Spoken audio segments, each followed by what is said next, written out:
Muy bien. Buen día a todos aquí nuevamente presentes. Es un honor para mí estar aquí con ustedes y con las personas que nos van a ver. Y vamos a seguir estudiando el libro de Daniel, los reyes del norte y los reyes del sur. Ahí cuando abramos nuestras Biblias ustedes van a ver que así aparece. Muy bien. Quiero que sepamos de que en el capítulo 10 que vimos anteriormente estábamos estudiando una visión y Daniel y Dios envía a un ángel, el cual dice ahí de que fue interrumpido por un lapso de 21 días para cumplir su misión. Luego llega Miguel al rescate y en el capítulo 11 entonces nosotros encontramos el que hoy vamos a estudiar, el desarrollo de esa visión. Y el capítulo 12, el último capítulo, sería la conclusión final de todo el libro y qué es lo que va a pasar. Entonces hoy vamos a estudiar el desarrollo de la visión del capítulo 10. Hoy vamos a ver el capítulo 11, que es el desarrollo de la visión. Y quiero comentarles de que después de que Daniel escribe esta última visión, ya no encontramos registros históricos de Daniel por ningún lado. Acordemos de que aquí Daniel pues ya tenía más o menos un poco más de 90 años y posiblemente después de escribir esta última visión, poco tiempo después, murió. No se sabe más, ni historia, no hay nada de él, ningún registro que aparezca por otro lado. Así de que posiblemente después de escribir esta visión, él murió. Entonces vamos a entrar. Este capítulo 11 es, vamos a decir, el capítulo más complejo o más difícil para muchas personas, muchos pastores, predicadores, teólogos, lo que sea, porque aquí es netamente histórico. Así de que si alguien quiere entender este capítulo, tiene que saber de historia, porque si no sabe, imposiblemente va a poder entenderlo. Entonces, para poder entender el capítulo 11 de Daniel, abramos nuestra Biblia. Daniel capítulo 11, y vamos a ir en el capítulo 10, retrocedemos y vamos a leer el último texto bíblico, que sería Daniel 10, y vamos a leer que sería el 21.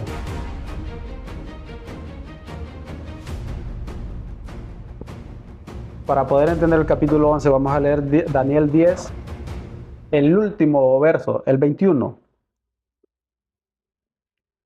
Recordemos que en el capítulo 10 Daniel estaba hablando con un ángel. Dios había enviado un ángel a Daniel. Entonces Daniel 10:21, ¿sí lo tienen? Ok, dice el 21, pero yo, o sea, el ángel que fue enviado a Daniel dice, yo te declararé lo que está escrito en el libro de la verdad, y ninguno me ayuda contra ellos sino Miguel, vuestro príncipe. Muy bien, acordémonos de que hay un ángel que fue enviado a Daniel. Ahora pasamos al capítulo 11 de Daniel. Daniel capítulo 11, verso 1 dice, yo mismo, o sea, yo mismo, este ángel que estaba en el capítulo 10, es la misma visión, dice, yo mismo en el año primero del rey el Medo, perdón, en el año primero de Darío el Medo, estuve para animarlo y fortalecerlo. Acuérdense bien, ese mismo ángel que está hablando en el capítulo 10 es el mismo del capítulo 11 y él mismo estuvo para fortalecerlo, dice. Ahora, antes de continuar, quiero decirles de que todo lo que vamos a ver aquí en este capítulo 11 tuvieron su cumplimiento más o menos en un lapso de 400, 500 años después.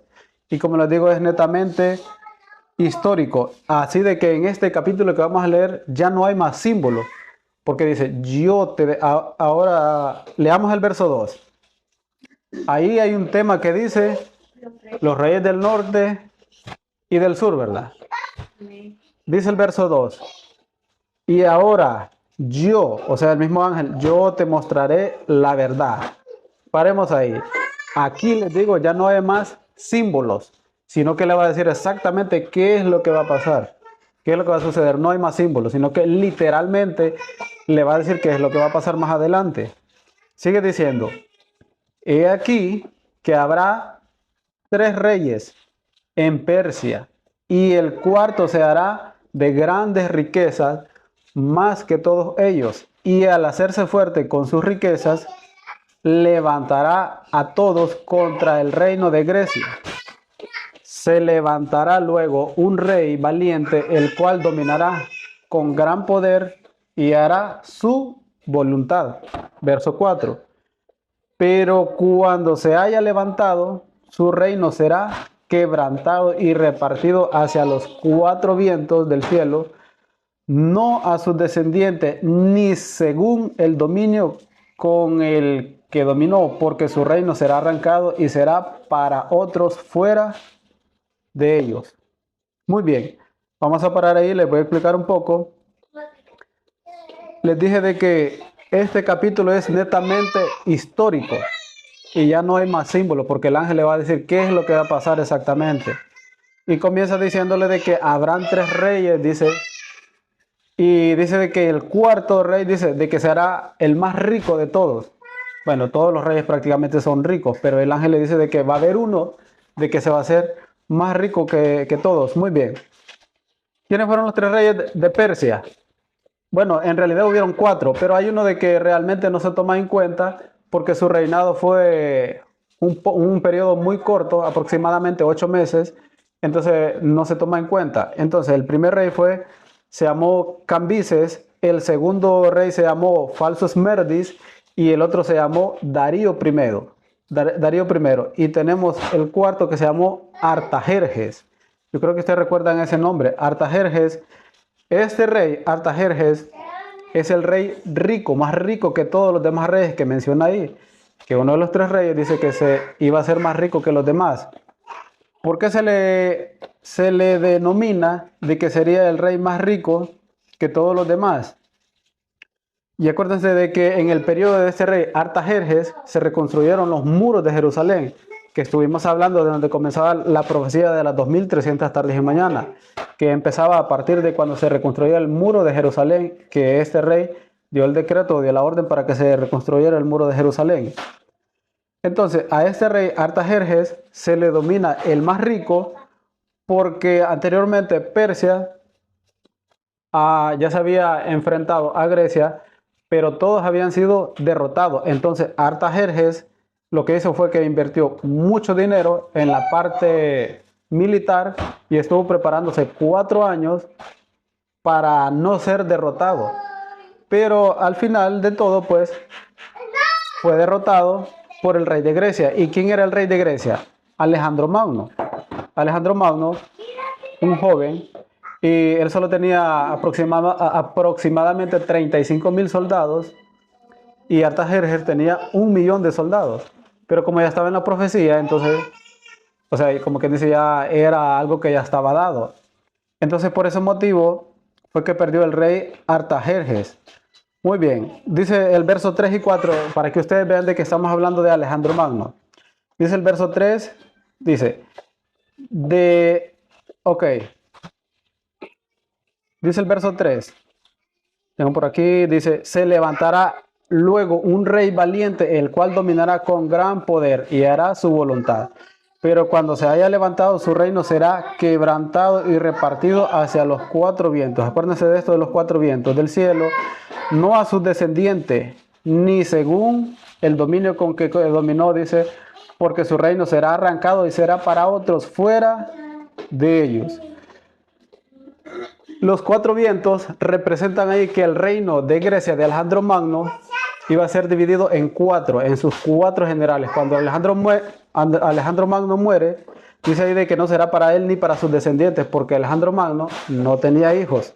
Bueno, sí tuvo uno, pero cuando él murió, el hijo nació prácticamente 3 meses después. Un niño no podía gobernar y al final los 4 generales lo mataron porque era el descendiente de Alejandro Magno. Entonces, el imperio de Grecia, después de que muere Alejandro Magno, los 4 generales se pelean por los territorios. ¿Y quiénes eran los 4 generales? Ptolomeo, Lisímaco, Seleuco y Casandro. Y acuérdense de que dice ahí de que fue dividido el imperio a los 4 vientos. Entonces, dice el verso 5, Daniel 11:5 dice. Aquí en este verso 5, de los 4 generales que se dividieron, solo prevalecieron dos.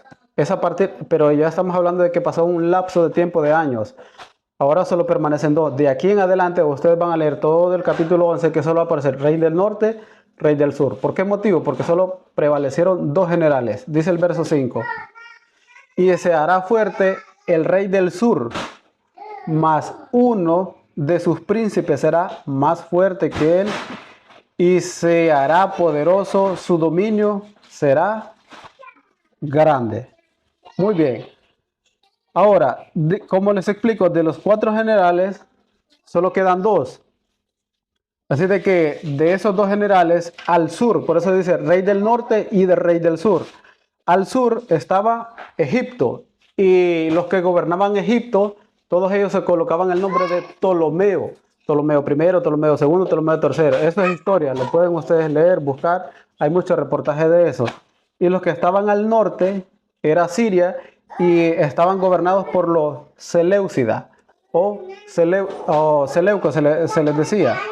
Entonces, los que estaban al sur se les daba el nombre de Antíoco I, Antíoco II, Antíoco III, y los que estaban gobernando en el norte se les conoce como Ptolomeo I, segundo, tercero, y ahí hay mucha historia sobre eso que podemos hablar. Leamos el verso 6, Daniel 11:6 dice: acuérdense que es historia y luego van pasando más años. Dice el verso 6, al cabo de años harán alianza. ¿Quiénes? O sea, los reyes del norte y el reino del sur. Harán alianza, dice, y la hija del rey del sur vendrá al rey del norte para hacer la paz, pero ella no podrá retener la fuerza de su brazo, ni permanecerá él, ni su brazo, porque será entregada a ella y los que la habían traído, asimismo su hijo y los que estaban de parte de ella en aquel tiempo. Muy bien, vamos a parar ahí. Estos dos reyes, rey del norte y rey del sur, tratarían, dice la Biblia, de hacer alianzas. O sea, Siria y Egipto tratarían de hacer alianzas, pero luego dice de que no prevalecería esa alianza, no duraría por mucho tiempo. Y antes recordemos de que las alianzas, prácticamente un pacto entre alianzas entre los reyes, lo que hacía, yo tengo una hija, entonces se la da al otro rey y se casaban. Ese era un pacto como una alianza. En eso consistía el pacto. Entonces les voy a explicar algo de historia. El rey Antíoco, él se casa con la hija de Ptolomeo, Siria y Egipto. Se casa con la hija de Ptolomeo y que la hija se llamaba Berenice. Pero Antíoco, él estaba casado. Él tenía su esposa que se llamaba Laudice. Berenice y Laudice. Entonces, Antíoco deja a su esposa Laudice y se casa con Berenice. ¿Para qué? Por el motivo de mantener el pacto, porque dice que tratarían de hacer alianza. Entonces, cuando pasa el tiempo, este rey llamado Antíoco, él se da cuenta de que no amaba a esta otra muchacha que se llamaba Berenice. Entonces, para no romper el pacto, esperan de que muera su papá, Antíoco, y luego, entonces, él regresa a su verdadera esposa, Laudice, y Laudice, pues, lo recibe como muy buena esposa, vamos a decir, entonces le recibe, pero ella en sí toma venganza. Pero leamos un poco más el libro de Daniel. Daniel 11, el verso 7. Dice, pero un renuevo de sus raíces se levantará sobre su trono y vendrá con ejército contra el rey del norte y entrará en la fortaleza y hará en ellos a su arbitrio y predominará. Y aún a los dioses de ellos, sus imágenes fundidas y sus objetos preciosos de plata, de oro, llevará cautivos a Egipto. Y por los años se mantendrá contra el rey del norte, así entrará en el reino el rey del sur y volverá a su tierra. Leamos el verso 10, dice: mas los hijos de aquel se airarán y reunirán multitud de grandes ejércitos y vendrá apresuradamente e inundará y pasará adelante y luego volverá y llevará la guerra hasta su fortaleza. por lo cual se enfurecerá el rey del sur y saldrá, peleará contra el rey del norte y pondrá en campaña multitud grande y toda aquella multitud será entregada en su mano. Y al llevarse él la multitud se elevará su corazón y derribará a muchos millares, mas no prevalecerá. Leamos el 13, dice. Y el rey del norte volverá a poner en campaña una multitud mayor que la primera y al cabo de algunos años vendrá apresuradamente con gran ejército y con mucha riqueza. Vamos a parar ahí. Muy bien, nuevamente cuando tenían el pacto, nuevamente se vuelven a empezar a pelear estos reyes. Y entre más peleaban entre ellos, entonces se estaban debilitando los dos. Pero de tanto estar peleando ya se estaban haciendo débiles, pero ya estaba apareciendo otro reino, otro imperio, que era el imperio romano. Por eso dice el verso 17.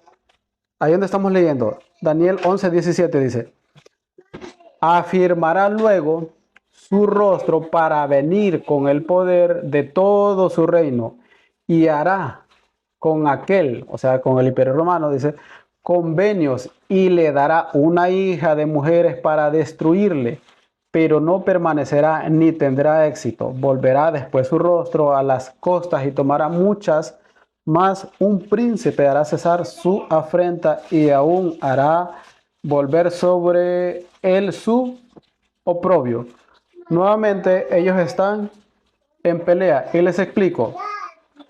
El rey del norte, o sea, Egipto, dice que ya no tiene más sentido estar peleando entre el rey del norte y el rey del sur, que es Egipto y Siria, sino que entonces él va a hacer alianza con el más fuerte, el que viene apareciendo, que sería en este caso el imperio romano.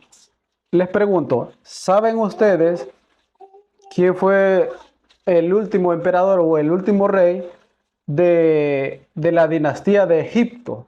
¿Lo saben? Se llamó Cleopatra. ¿Sí la han escuchado? Claro. Muy bien. Esa mujer fue la última de la dinastía de Egipto. De hecho, creo que hay una película sobre ella, ¿verdad? Sí. Hay muchos reportajes en Discovery, en muchas cosas. Sí. Ella fue la última para que ustedes vean.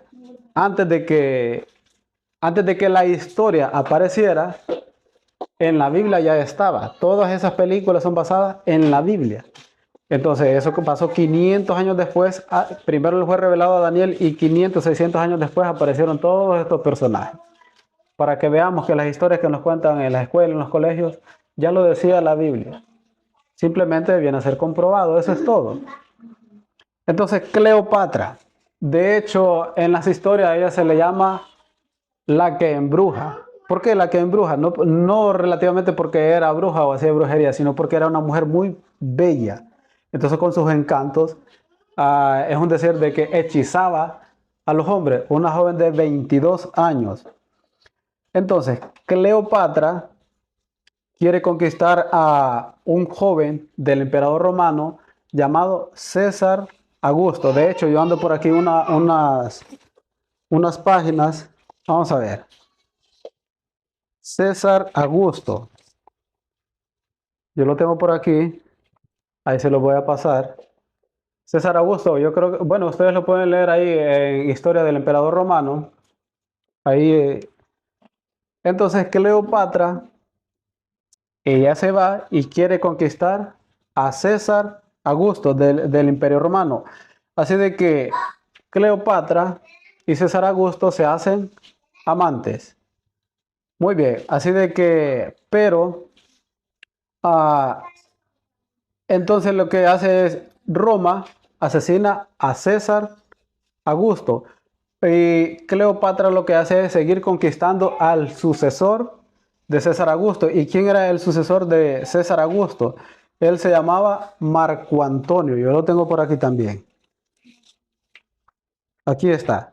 Después de que muere César Augusto, Cleopatra conquista a Marco Antonio. También lo hace su amante, el siguiente emperador. Y luego, entonces, después de César Augusto, luego sigue el otro sucesor que se llamaba Muy bien, que este se llamaba, por aquí lo tengo, Octavius. Aquí está. Ustedes pueden leer Historia Romana y hay mucha historia, muchos libros sobre ellos. Y pues, entonces, ¿qué es lo que hace César Augusto? Se va y huye a un lugar llamado Alejandría, porque la competencia de César Augusto era Octavius, porque estaban como en competencia. Entonces, cuando muere César Augusto, se va a un lugar que se llama Alejandría huyendo. Y entonces lo que iba a hacer Octavius era llevar a Cleopatra como trofeo a presentar al Imperio Romano que César Augusto, él se había suicidado. Entonces Cleopatra ya sabía los planes de Octavius. Entonces lo que hizo Cleopatra, consiguió veneno de serpiente, se lo tomó y hasta ahí nomás llegó la dinastía de Cleopatra, de los egipcios. Ahí muere Cleopatra y muere el otro emperador romano. Muy bien. Ahora, así de que es por eso de que cuando ustedes buscan en la historia del Imperio Romano, su primer emperador se llamó César Augusto y el último se llamó Rómulo Augusto. Lo que se hace es que ellos cambiaban y adoptaban los nombres de los emperadores. Ahora, de este César Augusto que ahí les puse como ejemplo en la página, es que habla el verso 20. Miremos el verso 20, Daniel 11:20, dice. Daniel 11:20. Dice, y se levantará en su lugar uno que hará pasar que hará pasar un cobrador de tributos por la gloria del reino, pero en pocos días será quebrantado, aunque no en ira ni en batalla.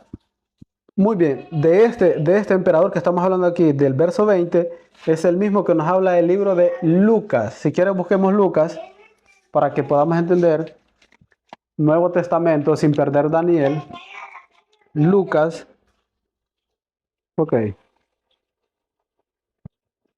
Lucas, capítulo 2.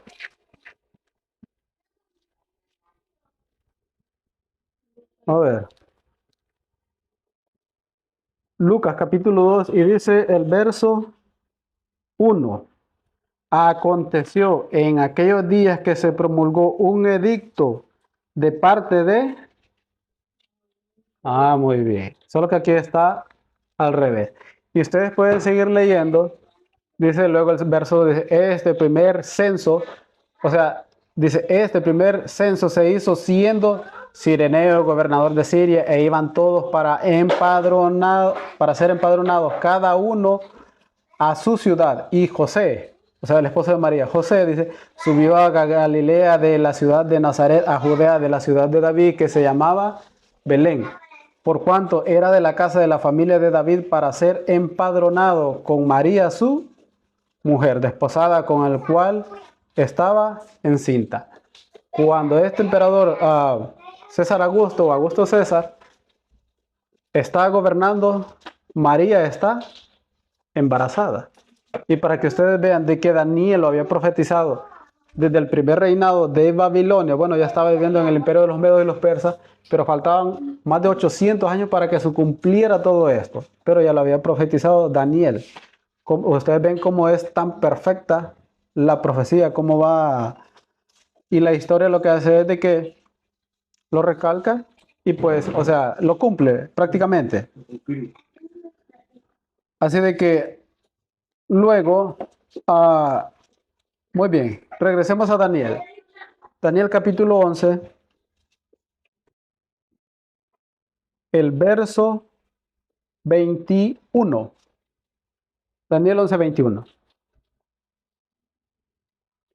Dice, y le sucederá, o sea, de este que estamos hablando de César Augusto, del que habla Lucas, dice, y le sucederá en su lugar un hombre despreciable, al cual no darán la honra del reino, pero vendrá sin aviso y tomará el reino con halagos, y las fuerzas enemigas serán barridas delante de él, como con inundación de agua será del todo destruido junto con el príncipe del pacto. ¿Quién es el príncipe del pacto? Nuestro Señor Jesús. Ahora, dice el 21, y le sucederá en su lugar. De este que estamos hablando, César Augusto, que estaba cuando María estaba embarazada, entonces ahora viene el sucesor. ¿Quién le sucedió quién fue el sucesor de este emperador que estamos hablando de Lucas, de César Augusto o Augusto César? Le reemplazó, lo sucedió el emperador que se llamaba Tiberio. Aquí está, yo lo tengo un poco de historia también. Entonces, este emperador se llama Tiberio. ¿Y por qué dice ahí? Un hombre despreciable, dice, y le sucederá en su lugar un hombre despreciable. ¿Por qué motivo? Porque César Augusto, este Tiberio era, ¿cómo se llama cuando uno adopta a una persona como hijo? Bueno, era adoptado, era su padrastro, perdón ahí, era su padrastro, pero en realidad no tenían una muy buena relación, no lo quería. Por eso dice, y le sucederá en su lugar un hombre despreciable. ¿Por qué? Porque su padrastro, él no quería de que lo reemplazara, porque no se querían, no se llevaban entre sí. Pero el cual cuando este otro emperador murió, cuando María estaba embarazada, entonces no había nadie quien reinara. Entonces lo reemplazó este emperador que se llamaba Tiberio. Ahora, ¿qué pasó cuando este Tiberio estaba reinando? En el año 10 de su reinado de Tiberio, llegamos al año 31, ahí está en la historia, 31. ¿Y quién muere en el año 31? Ustedes pueden ver ahí que al final del verso 21 dice, junto con el príncipe, dice, serán todos destruidos junto con el príncipe del pacto. ¿Qué me estaba diciendo? Que este hombre Tiberio, en el reinado de este hombre Tiberio, iba a morir Cristo Jesús.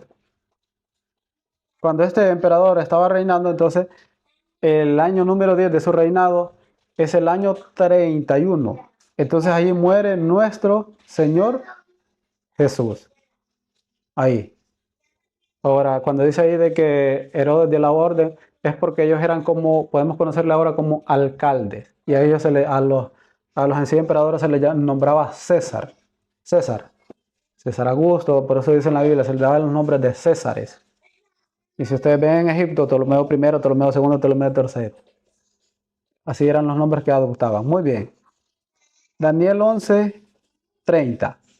Acuérdense de que del cuarto imperio de Roma, vimos de que salió un poder y denominamos, descubrimos quién era el cuerno pequeño. Ahora va a hablar de aquí, del cuerno pequeño, el verso 30.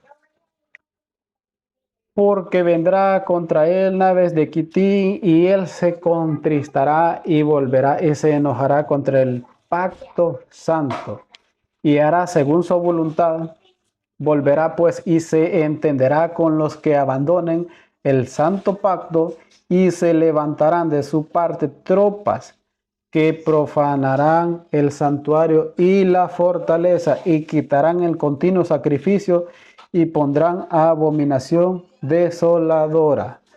La vez pasada nosotros estuvimos hablando sobre la abominación desoladora. Yo no sé si ustedes se acuerdan, pero hay una parte en Mateo que Jesús está hablando del tiempo del fin. Si ustedes quieren pueden buscarlo en Mateo 24, sin perder Daniel.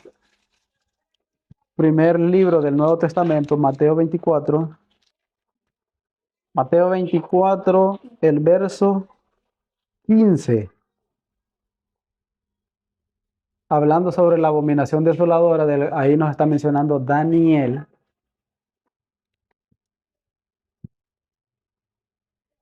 Mateo 24, 15.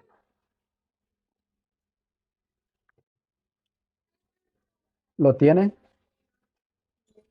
Muy bien, dice Mateo 24, 15. Por tanto, cuando veáis en el lugar santo la abominación desoladora de la que habló ¿quién? El profeta Daniel. Lo que nosotros estamos leyendo es, el que lea, luego está, el que lea, entienda. O sea, se necesita como mucho conocimiento como para poder llegar a entender esto. Luego, esta misma frase nos repite en Apocalipsis, hablando de la marca de la bestia, y dice, el que tenga sabiduría, dice, que entienda. Estamos leyendo lo que es la abominación desoladora de Daniel. Entonces, por eso sigue diciendo Daniel 12:11. Ya vamos a explicar algo.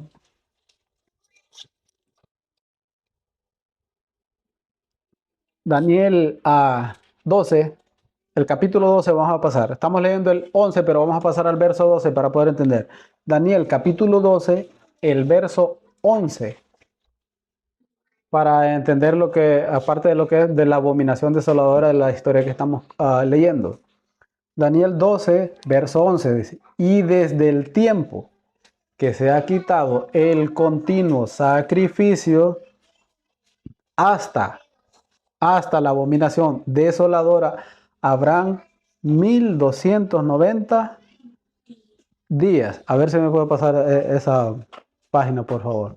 Vamos a anotar ese número. Ok. Voy a poner por aquí.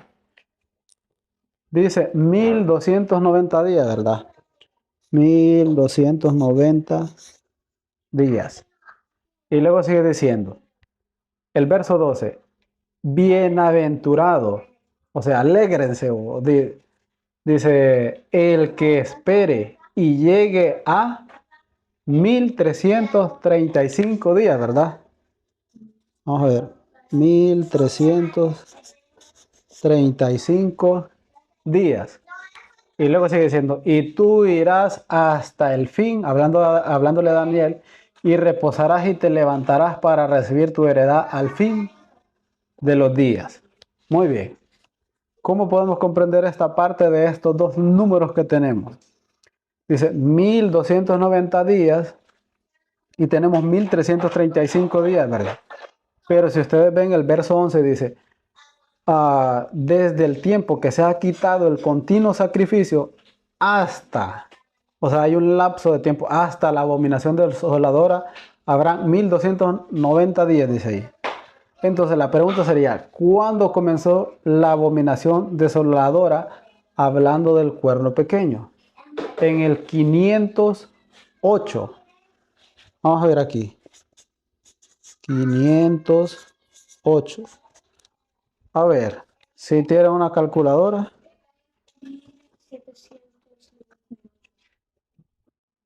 Muy bien. Más rápido que una calculadora. 1798.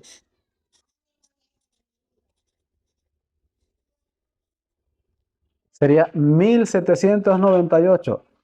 Ahora, ¿qué pasó en 1798? Yo no sé si ustedes se acuerdan que estuvimos hablando de las profecías de las 2300 tardes y mañanas, las 70 semanas de Daniel, y estuvimos hablando ahí que vimos varios números y con la aparición del cuerno pequeño. Muy bien, les voy a explicar que en 1798 el cuerno pequeño perdió su poderío total. Pero luego tenemos el otro número, bueno, está por aquí. 1290 días dice ahí. Y luego, ¿cuándo comenzó? Porque dice la profecía, dice desde el tiempo que se ha quitado el continuo sacrificio hasta, desde aquí hasta aquí. Entonces ahí nos da los números, 1798, ahí y le fue quitado el poder al cuerno pequeño. Pero ahí tenemos la otra numeración que dice ahí 1335 días, ¿verdad? Ahora sí, Lía. 508.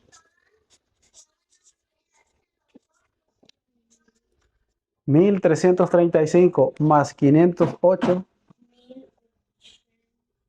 800.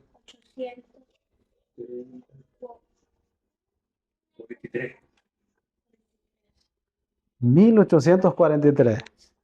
Bueno, creo que es más rápido que una calculadora, ¿no? 1843. Porque en Daniel nos dan dos cifras, 1290 días y 1335, ¿verdad? Y el 508, ¿por qué el 508? Porque dice, desde el tiempo que se ha quitado el continuo sacrificio hasta la abominación desoladora, nos dan entonces dos cifras, dos números. Entonces, ahora, yo no sé si hablando siempre de números, ustedes se acuerdan de cuándo terminó la profecía de las 2300 tardes y mañanas y cuándo terminó, digamos, las 70 semanas de Daniel. Y acuérdense ustedes que en 1844 viene, como que dice, la restauración nuevamente, que dice el librito dulce y amargo, que volaba un ángel, que prácticamente, digamos, es donde se empezó a restaurar nuevamente la verdad, porque toda la verdad fue tirada por tierra, pero la verdad fue en 1844. En 1844 se debía de empezar a restaurar la verdad. Pero ¿por qué entonces da 1843? O sea, ¿por qué hay un año menos? Les explico por qué. Vean ustedes ahí la profecía de Daniel que dice, bienaventurado el que espere y llegue. ¿Hasta dónde? Hasta aquí. 1843. Falta un año para llegar aquí. Porque el que llegara aquí a 1843 dice, bienaventurados, felices. ¿Por qué? Porque miraron la caída de este.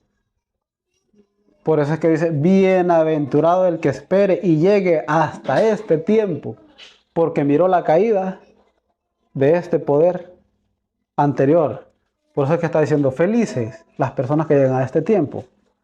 Entonces, yo no sé si hasta aquí me estoy dejando de entender con ustedes, no sé si nos estamos comprendiendo, si no, entonces vamos a poner 0. Muy bien, hasta aquí hemos visto de que Dios es el único que conoce el futuro, que el hombre por sí solo no sabe nada, sino que quien lo revela todo es Dios. Y podemos ver también de que antes de que la historia sea dada, sea contada a nosotros, ya lo decía la Biblia. Dios ya lo había revelado, ¿verdad? Así de que el Dios que nosotros conocemos es muy poderoso, pero por muy poderoso que sea, hay algo que Él no puede hacer. ¿Qué no puede hacer? Vamos a ver.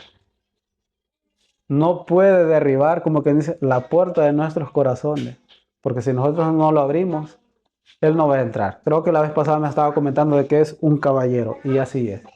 Si nosotros no le abrimos las puertas de nuestro corazón, Él no va a entrar. Dice, Él va y toca la puerta para que uno le abra. Porque Él no la va a derribar. ¿Verdad? Entonces, aquí vamos a parar. Yo no sé si hasta aquí estamos claros. Y vamos a parar con la red social. Y ahí termina Daniel capítulo 11. Y estaremos pendientes al último capítulo.